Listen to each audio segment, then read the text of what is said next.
What is the worst form of betrayal you've experienced? I was 19 when I discovered that my entire life had been a lie, orchestrated by the person I trusted most. My older brother Camden had always been my hero. When our parents died in a car crash when I was 12, he became my legal guardian. He was only 22, fresh out of college, but he stepped up. He worked 2 jobs to keep us in our childhood home. He helped with homework, attended every school event, and promised we'd never be separated. "It's you and me against the world, Raven," he'd say whenever things got tough. Camden was everything to me. While other kids complained about their siblings, I bragged about mine. He taught me to drive, scared away bad boyfriends, and saved every penny so I could go to college without student loans. When I got accepted to Northwestern with a partial scholarship, Camden threw a celebration dinner. He'd saved $47,000 for my education, money I thought came from his sacrifice and hard work. "You earned this," he said, hugging me tight. Mom and Dad would be so proud. I started college that fall, calling Camden every night. He sounded tired but happy, asking about my classes and friends. When I worried about the cost, he'd brush it off. "Don't worry about money. Focus on your studies." Everything changed during Christmas break of my sophomore year. I was cleaning out the basement when I found a box labeled insurance papers in Camden's handwriting. Inside were documents I'd never seen before: life insurance policies, settlement agreements, bank statements. My parents hadn't just died in a car accident. They'd been killed by a drunk driver. The settlement was $2.3 million. My hands shook as I read through everything. Camden had been the beneficiary of their life insurance and the wrongful death lawsuit. All of it. And there was more. College funds they'd set up for me. Savings accounts, investment portfolios. I kept reading, hoping there was an explanation. Maybe he'd been protecting the money. Maybe there were debts I didn't know about. Then I found his bank statements from the past 7 years. $180,000 on a boat I'd never seen. $95,000 on a sports car he claimed was a work bonus. $67,000 at casinos over 2 years. $43,000 on a vacation to Europe he'd taken alone. While I ate ramen noodles and wore thrift store clothes, Camden had been living like a millionaire off our parents' death. The $47,000 he'd saved for my college, that was less than 2% of what our parents had left for my education. I sat on that basement floor, surrounded by evidence of 7 years of lies, and something inside me shattered. When Camden came home from his second job, which I now realized was probably the country club, I was waiting at the kitchen table with the documents spread out. His face went white when he saw them. "Raven, I can explain." "Explain what?" My voice was eerily calm. "Explain how you've been stealing from me for 7 years. Explain how you let me think we were poor while you spent our parents' money on boats and gambling." He sat down heavily, his hands shaking. "You don't understand. I was protecting you. You were just a kid. If you'd known about the money, I'd what? Buy myself adequate winter coats? Not work 3 jobs every summer? I was going to tell you when you graduated." "Tell me what? That there's nothing left?" The silence stretched between us. "How much is left, Camden?" He couldn't meet my eyes. "Camden, how much is left of my parents' money?" "About 40,000, he whispered. "Out of $2.3 million. I stared at him, this person I'd worshipped for 7 years, and felt something die inside me. Not just love or trust, but the entire foundation of who I thought I was. "Where's the boat?" I asked quietly. "What?" "The boat you bought with our parents' life insurance money. Where is it?" "Raven, please, where is the boat?" "Marina downtown, slip 47. I stood up and walked to the kitchen drawer where we kept the spare keys. I grabbed his car keys. "What are you doing?" "I'm going to see what $180,000 of my inheritance looks like." The marina was a 20-minute drive through the city. I'd driven past it countless times, never knowing my brother had a slip there, never knowing he belonged to this world of wealth and leisure, while I scraped together quarters for laundry. Slip 47 housed a 35-foot cabin cruiser named Second Chance. The irony wasn't lost on me. I climbed aboard, using the keys I'd found in his dresser drawer. The interior was pristine: leather seating, flat-screen TV, full bar. There were photos tucked into a frame above the navigation system. Camden with groups of people I'd never met. Camden with women in bikinis. Camden living a life I never knew existed. In the cabin's small bedroom, I found more evidence. Receipts for expensive dinners, concert tickets, jewelry purchases, a journal where he'd tracked his gambling wins and losses. Mostly losses, page after page of my parents' money being thrown away on poker games and slot machines. One entry stopped me cold. April 15th, lost $8,000 at blackjack. Raven called worried about affording textbooks. Told her I'd pick up extra shifts. Maybe I should slow down, but I'm so close to winning it all back. May 3rd, down $23,000 total now. Raven's working at that diner again this summer. She looks exhausted, but she's proud to be helping out. If she only knew I could buy her a new car with what I lost last weekend. June 12th, hit $45,000 in losses. This is getting bad. But I saw Raven shopping at the thrift store for school clothes yesterday. She found a $3 sweater and acted like she'd won the lottery. Maybe it's better she doesn't know. Money would just complicate things. I threw the journal across the cabin. It hit the wall and pages scattered everywhere, like the fragments of my shattered trust. My phone buzzed. A text from Camden. "Where are you? We need to talk." I texted back, "On Second Chance." Appropriate name. 20 minutes later, I heard footsteps on the dock. Camden appeared at the boat's entrance, looking older than his 29 years. The guilt had aged him. "This is beautiful," I said, gesturing around the cabin. "Our parents would be so proud to know their death paid for this." He flinched like I'd slapped him. "Raven, you have to understand." "Understand what?" "Help me understand how my hero became a thief." Camden sat down across from me, his head in his hands. "I never meant for it to go this far. When the money first came in, I was going to put it all in trust for you. But I was 22, suddenly responsible for everything, and I was so angry. Angry at what? At them, he exploded. At mom and dad for leaving us. At the drunk driver who walked away without a scratch. At everyone who still had their parents while we had nothing but blood money. I stared at him. In 7 years, he'd never once expressed anger about our parents' death. He'd been the strong one, the comforter, the steady presence. So you decided to spend it all instead. I decided to take a little, just enough to feel normal, to not feel like a 22-year-old kid playing house with his baby sister. The boat was supposed to be temporary, something to escape to when the responsibility got too heavy. And the gambling? He laughed bitterly. Started as stress relief, a few hundred here and there. But when you're carrying that much guilt, that much anger, the rush of risking everything becomes addictive. Every time I lost, I'd tell myself I was just one big win away from putting it all back. One big win away from making it right. But you never won. No, I never won. We sat in silence as the boat rocked gently. I could hear laughter from other slips, people enjoying their weekend leisure, people whose boats weren't built on the graves of dead parents. What about the car? I asked. Sold it last month to cover debts. The Europe trip? With Rebecca. We broke up when I couldn't afford to take her anywhere nice anymore. So he'd even bought love with my parents' money. And your second job? Haven't had one in 3 years. I've been doing freelance consulting, barely making enough to cover the house payments. Everything clicked into place. The utilities getting shut off occasionally, the empty fridge, Camden's stress when bills arrived. I'd attributed it all to noble sacrifice, never knowing he was struggling because he'd gambled away our financial security. The $40,000 that's left, I said. Where is it? Savings account downtown. It's all that's left of everything. Everything mom and dad saved, everything they worked for, everything they died for. Camden started crying then. Ugly, desperate sobs that shook his whole body. I'm so sorry, Raven. I'm so fucking sorry. I wanted to be enough for you. I wanted to be the perfect guardian. But I was just a stupid kid who made one bad decision after another. I watched him fall apart and felt nothing. The person I'd looked up to my entire life was crumbling in front of me, and I felt completely empty. You know what the worst part is? I said quietly. He looked up, tears streaming down his face. I would have forgiven the money, if you'd just been honest. If you'd said you were struggling, if you'd admitted you made mistakes, I would have understood. I was never in love with being rich. I was in love with having a brother who cared about me. I did care about you. I do care about you. No, you cared about me thinking you were perfect.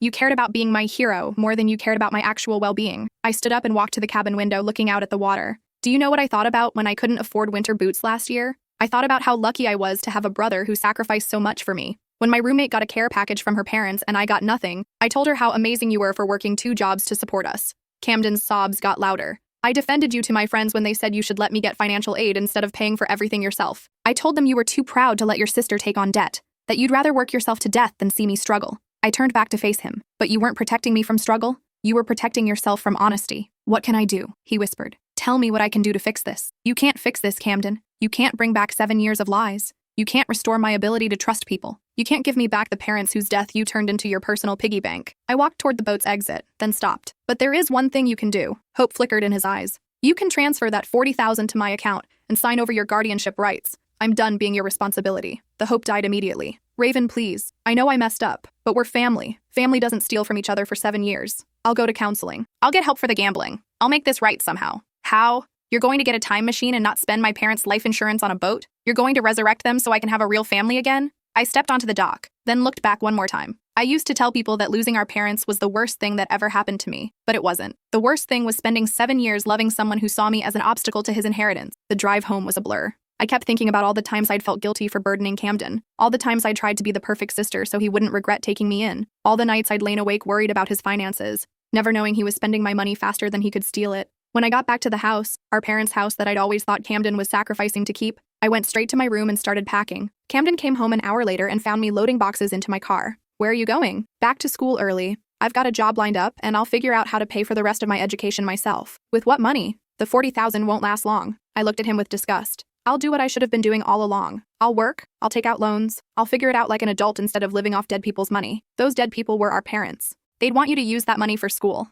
They'd want me to trust my family too, but look how that worked out. I finished loading the car while Camden stood in the doorway, looking lost. This is still your home, he said desperately. No matter what happens, this will always be your home. I laughed, but there was no humor in it. This was never my home, Camden. This was your kingdom built on lies. I'm done living in it. As I drove away, I saw him in the rearview mirror, standing alone in the driveway of our childhood home. For a split second, I almost felt sorry for him. Then I remembered 7 years of thrift store clothes and empty promises, and the sympathy evaporated. Back at Northwestern, I went straight to the financial aid office. I explained that my family situation had changed and I needed to apply for assistance. The counselor was kind but realistic. At this point in the semester, options are limited. You might need to consider taking time off to work and reapply next year. I thought about that basement full of documents. about $2.3 million that was supposed to secure my future, about Camden's journal entries tracking my parents' money as it disappeared into slot machines.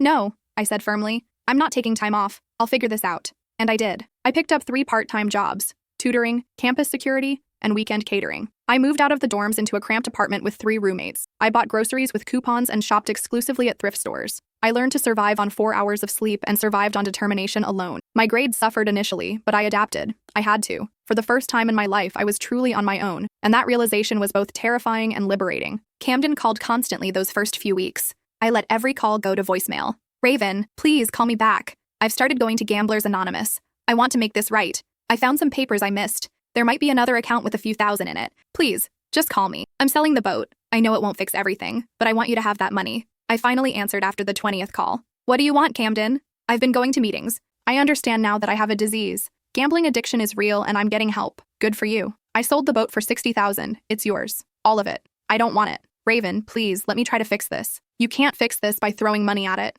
Money was never the real problem. Then what was? I took a deep breath, gathering 7 years of hurt and anger into words. The problem was that you let me believe I was the center of your world when really I was just an inconvenience you had to manage. The problem was that you let me feel guilty for existing when you were living off my parents' death. The problem was that you chose to be a stranger wearing my brother's face instead of just being human and flawed and honest. Silence stretched between us. I miss you, he said finally. You miss having someone who thought you were perfect. There's a difference. I hung up and blocked his number. The next 2.5 years were the hardest of my life, but they were also the most honest. I learned who I was when stripped of illusions. I discovered that I was stronger than I'd ever imagined. I made friends who liked me for myself, not because they felt sorry for the orphan girl with the saint brother. I graduated with honors despite working 30 hours a week. At commencement, I looked out at the audience full of proud families and felt a deep sadness for the parents who should have been there. But for the first time, I didn't feel sorry for myself. After graduation, I took a job at a nonprofit that helped fraud victims. The irony wasn't lost on me. I was using my experience being betrayed by family to help others who'd been betrayed by strangers. But it felt right.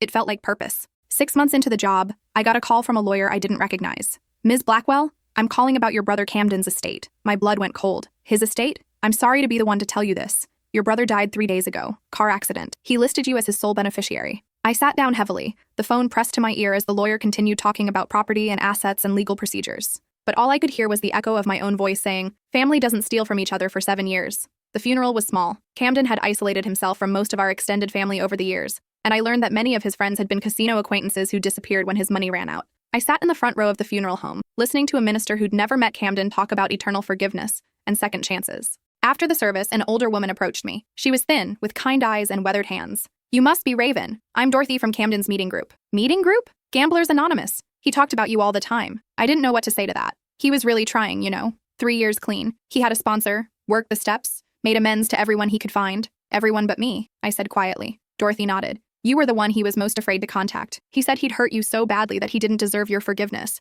but he never stopped hoping you'd call someday. She handed me a manila envelope. He asked me to give this to you if anything ever happened to him. I didn't open it until I got back to my apartment that night. Inside was a letter in Camden's handwriting and a bank statement. Raven, if you're reading this, then I'm gone and you're probably feeling complicated about it. I don't blame you. I've felt complicated about myself for years now. I know you think I never understood what I did to you, but I did understand. I destroyed your ability to trust people. I stole your innocence about family. I turned your love for me into a weapon against yourself. I've been in recovery for 3 years now. Real recovery. Not just saying I'd change. I learned that addiction doesn't excuse betrayal. It only explains it. I learned that good intentions buried under bad choices still leave people hurt.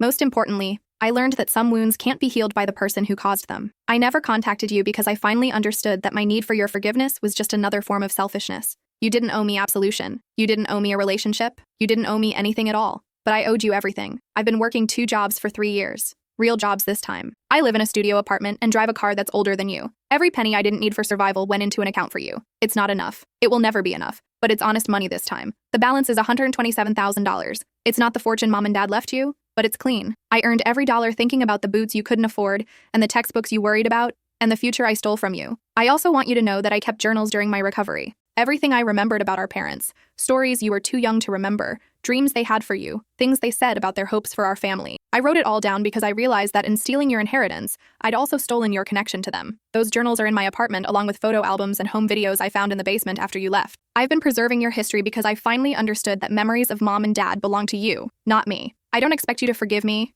I don't expect you to mourn me. I just want you to know that every day for 3 years, I woke up trying to be the brother you deserved all along. Not perfect, just honest. The house is yours too. It's paid off. With my money this time, not theirs. You can sell it, keep it, burn it down. It's your choice now, like it should have been from the beginning. I'm proud of you for walking away from me. I'm proud of you for choosing truth over comfort. I'm proud of you for building a life that doesn't depend on anyone else's lies. You turned out exactly like Mom and Dad would have wanted. Strong, principled, and unwilling to accept less than you deserve. Love, Camden P.S. I never stopped believing you were the center of my world. I just forgot that love is about serving the center, not consuming it. I read the letter 3 times before the tears came. Not tears of forgiveness. I wasn't there yet, might never be there. But tears of grief for what we'd lost and what we'd never had, and what might have been if he'd found honesty 7 years earlier. The next day, I drove to Camden's apartment. It was exactly as he'd described. Small, sparse, clean. On the kitchen table was another envelope with my name on it. Inside were keys to a storage unit. The storage unit contained boxes of our family history, photo albums from before our parents died, home videos of Christmas mornings and birthday parties, school artwork they'd saved, report cards they'd proudly signed.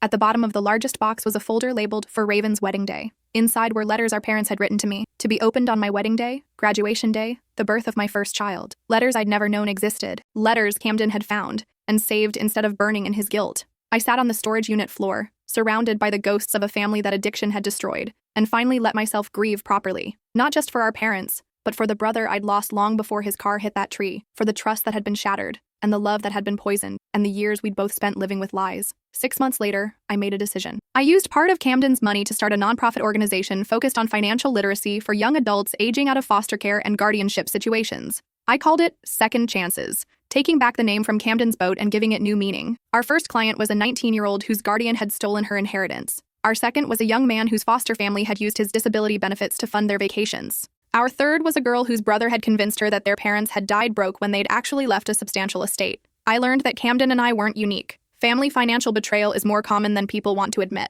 Money does terrible things to people, especially when grief and responsibility get mixed in. But I also learned that healing is possible, even when forgiveness isn't. That you can build a good life on the ruins of shattered trust. That love doesn't always look like forgiveness, and sometimes the most loving thing you can do is refuse to enable someone's harmful behavior. 5 years after Camden's death, I got married to Thomas, a social worker I met through the nonprofit. Camden wasn't there to walk me down the aisle, but our parents were, through the letter they'd written that I opened that morning. Our dearest Raven, if you're reading this, you're about to marry someone wonderful, and we're so sorry we can't be there to celebrate with you. But we want you to know that we're proud of the woman you've become and the love you've found. We hope your marriage is built on honesty, trust, and the kind of love that makes you both better people. We hope you never have to choose between love and truth, but if you do, always choose truth. Love without honesty is just a beautiful lie. We hope you and Camden are still taking care of each other. We know that losing us was hard on both of you, but we always believe that your love for each other would carry you through anything. Be happy, sweetheart. Live fully, love deeply, and remember that even though we can't be there, our love for you continues in every choice you make to build something good in this world.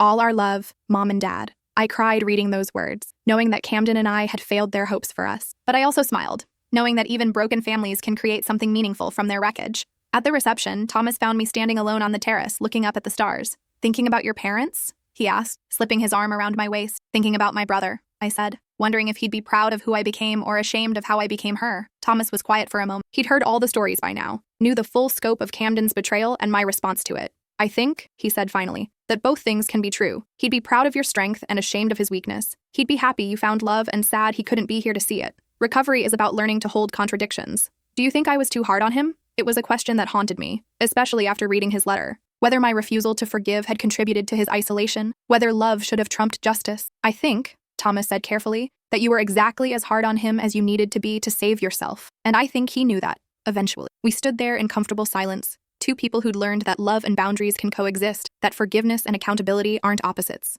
that sometimes the most caring thing you can do is refuse to pretend that betrayal doesn't matter. The next morning, Thomas and I drove to the cemetery where our parents and Camden were buried. I'd visited our parents' graves regularly over the years, but I'd never been to Camden's. His headstone was simple. Camden James Blackwell, beloved son and brother. He tried. Someone had been maintaining the grave, fresh flowers every few weeks, grass neatly trimmed around the headstone. I asked the groundskeeper who'd been caring for it. "Lady from his recovery group," he said. "Dorothy something, comes every couple weeks, says he was like a son to her." I thought about Dorothy, about Camden's recovery group, about the community he'd found in his final years, people who'd known him as he really was, flawed, struggling, trying to make amends, and loved him anyway. I knelt down and placed my wedding bouquet on his grave. "I don't know if I forgive you," I said quietly. "I don't know if I ever will. But I understand now that forgiveness isn't the only form of love." Thomas squeezed my shoulder as I stood up. "I hope you found peace," I continued. I hope you knew that walking away from you was about protecting myself, not punishing you. I hope you understood that love sometimes looks like boundaries. We walked back to the car in silence. As we drove away, I looked back one more time at the three graves.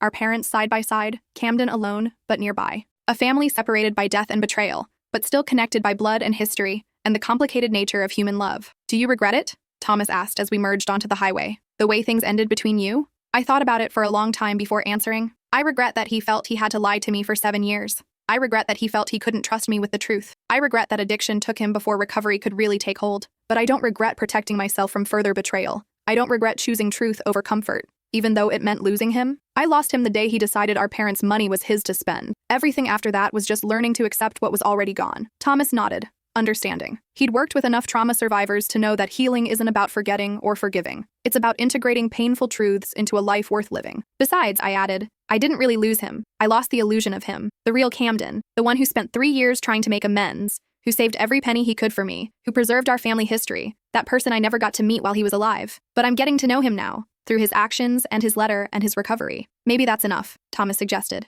Maybe it is. 10 years later, Second Chances had helped over 300 young adults recover stolen inheritances or build financial independence after family betrayal. We'd lobbied for stronger oversight of guardianship arrangements, educated social workers about financial abuse, and created support groups for survivors of family financial trauma. On the 10th anniversary of Camden's death, Dorothy called me. I think it's time, she said simply. She was 78 now, and her health was declining. She wanted to pass on the responsibility of maintaining Camden's grave. More importantly, she wanted to give me something she'd been holding for a decade. We met at a coffee shop near the cemetery. Dorothy looked older, but still had those kind eyes I remembered from the funeral. He wrote you letters, she said without preamble. One every month for 3 years. Started the month you graduated college. He never sent them because he respected your boundaries, but he wrote them anyway. It was part of his recovery. She handed me a shoebox tied with string. I promised him I'd give these to you someday if you ever seemed ready. I think you're ready now. I untied the string with shaking hands. Inside were 36 letters, one for each month of Camden's recovery. The first was dated a week after my college graduation. I read the first letter right there in the coffee shop. Dear Raven, I know you don't want to hear from me, so I won't send this. But my sponsor says I need to practice honesty, even if no one's listening.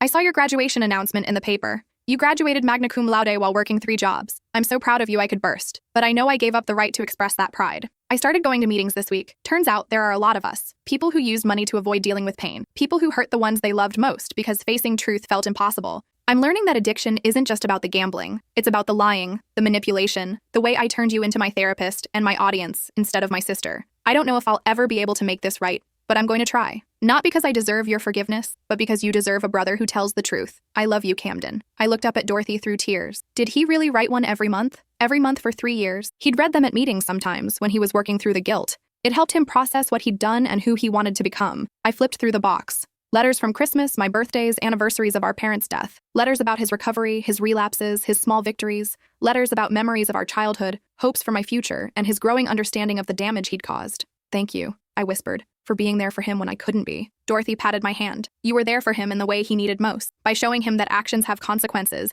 and that love doesn't mean accepting harm. He understood that, eventually. It took him a while to see that your boundaries were a gift, not a punishment. A gift? They forced him to get honest. If you'd forgiven him right away, he would have felt entitled to that forgiveness. He would have thought his good intentions erased his actions. By refusing to enable him, you gave him the chance to really change. I thought about that as I drove home with the box of letters. About how walking away from Camden had been the most loving thing I could do for both of us. How boundaries and consequences had created space for real transformation, even if I hadn't been there to witness it. That night, Thomas and I read through all 36 letters together. We laughed at Camden's descriptions of his sponsor, a tough-love ex-gambler who made him scrub floors at the meeting hall. We cried at his detailed memories of our parents, stories I'd been too young to remember. We marveled at his growing self-awareness and his honest assessment of the harm he'd caused. The last letter was dated a week before his death. Dear Raven, 3 years clean today. I got my chip at the meeting, and Dorothy cried. She's been like a mother to me, the kind of unconditional love that doesn't excuse bad behavior, but doesn't abandon people either. I think about you every day. I wonder if you're happy, if you've found love, if you ever think about our parents without anger clouding the memories.